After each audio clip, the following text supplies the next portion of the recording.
हाँ जी, जय माता जी। ते बनी है खट्टा चार, खट्टा मिठा दिता बनाई ने मैं राती आई के कहना खट्टा हूँ छड़ाइए हूँ बनाई था। इस चार यहाँ फ्राई करके ता बना देना चुल्ली पर।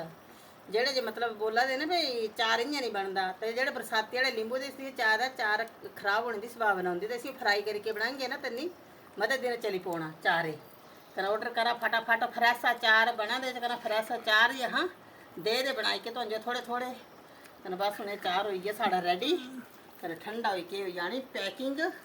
जय माता जी सारे 11 किलो पाईता भरूंगा लींबुआ का कहना 11 किलो लींबुआ का ये पाईता जितना जितना अचार लगा जितना यहाँ फ्रेश अचार बना देना। जय माता जी कहना धुप्पा तपा देना कहना मेहनता का कमा दे कहना मेहनता का खा देना। जेड़े बोला इन्हें ठगबाजी मचाई थी सह जेड़े चोर भूंदे ना सह दुगे भी चोर ही समझते तो हम कुछ नहीं कुछ तो ठगा दे कर सह ठगदे होने कुछ ही सह मतलब हाँ जी बोला दे। जय माता दी, माता रानिया ढेर सारा आशीर्वाद, फटाफट ऑर्डर करा। जय माता धुप्प बड़ी पई है।